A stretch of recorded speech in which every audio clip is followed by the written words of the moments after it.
Hello and welcome to my unboxing and first look at the Forge World Gabriel Angelos miniature. He's in here. He will set you back with shipping about £50. I think it's like £45, but then with shipping and things he's almost 50. So let's have a look at this. So yeah, he's £45, and then I think you got to pay about £5 shipping. So all in all, he's about £50 for a single miniature. Isn't too bad considering Garo is the same price, and Talos Rubio, and they've got sort of scenic bases. So this is my first experience of a Warhammer 40,000 character series from Forge World. I think this is a new thing that they're doing. I think that they've done characters and things before in the 41st millennium, but not to this format, not the same format as Horus Heresy. So I think this is a new thing for Forge World as well. Comes in this lovely blue box with the Imperial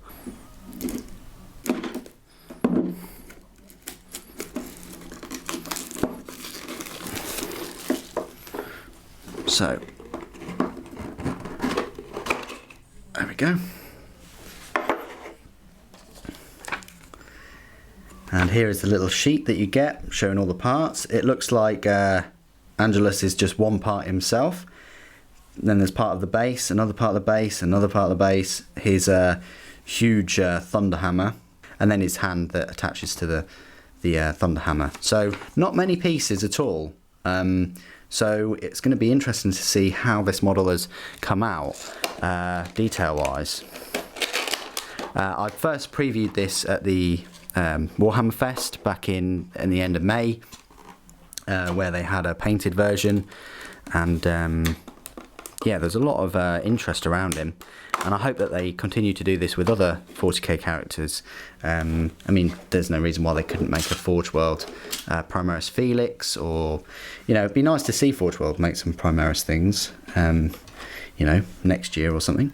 Right, so this is a little bit grimy and slippery because it's got the releasing agent and stuff on, but here's a look at the base. And what I'm going to do is I'm going to do a separate review where I'll talk about its rules and things, which coincidentally aren't even in here, which is pretty poor in my opinion. It doesn't take much effort to just print them off and bundle them in this set, especially when you're paying sort of £45. I mean, I know that Forge World don't do that with Abaddon and other sort of Primarch models and things, but I really think they should start doing that, especially when you're paying double the price for one of these miniatures compared to a chaplain that does have the rules in. It's just my observation, but there we go.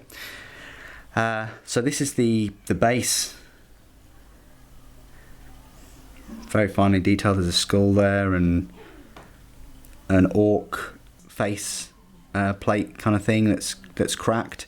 Some more skulls. So very finely detailed base. What I'm going to do is, because this needs washing and things, I'm going to go away, wash it, leave it overnight probably, and then build it and give you a separate review video with the rules and things that are on Forge World's website for free. Another part of the base, that looks like a bone maybe, and a casing, not quite sure. Sorry about the lighting, I'm going to have to move this about a bit. Final piece of the base. This set is just about the base. More pieces for the base it seems. So there we go. Again, that looks like a human skull with a leg bone next to him. God knows how the leg bone got up there, but there we go. And then that looks like another sort of targeting piece from an orc vehicle or something. So there you go. Oh, that's going to go all the way and tip over, isn't it? If I don't put them back in there. So now, like the character series for the Horus Heresy, you get two bases. You get the big scenic base, which that goes on to, and then you get your sort of standard sort of 32mm base or other sizes, and pretty much that just slots slots into there when it's all built, and then you can take that off and use that in game, and then the larger base is just for sort of display purposes. And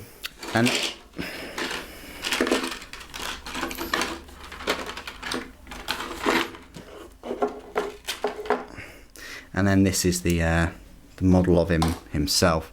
So let's have a good look at this. Looks fairly well modelled. There's something going on his foot there that I'll need to sort of iron out, but the extra nuggets on his leg look fine. Shield sort of armour there. The way that they painted him, he did look a little bit odd, but looks a bit different in person.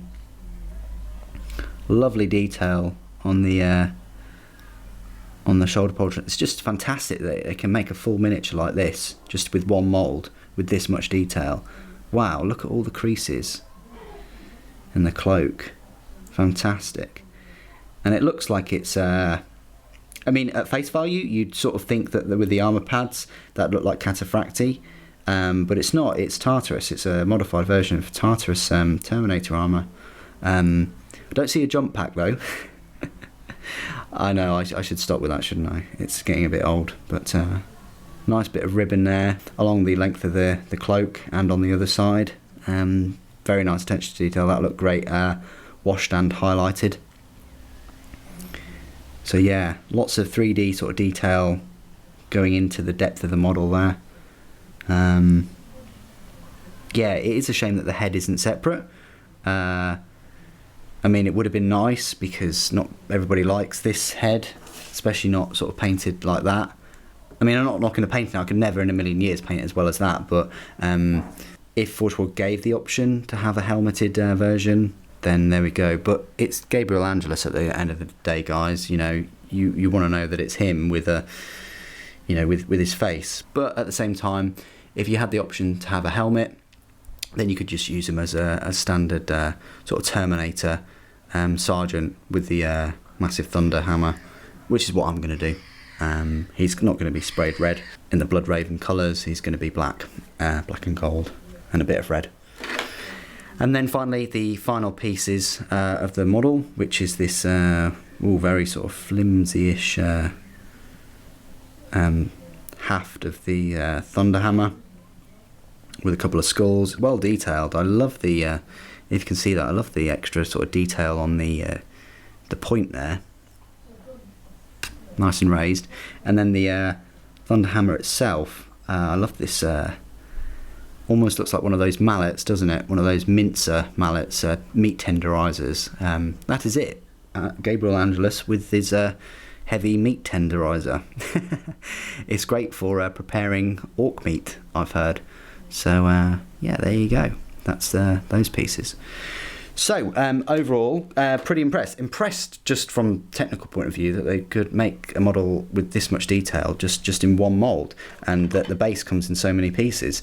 So what I'm going to do is go away, wash the model, make sure all of that releasing agent is off. Then I'm going to build him, and then I'm going to give you a review video where I'll also talk about his rules. So thank you ever so much for joining me today. Thank you for watching. The Emperor Protects.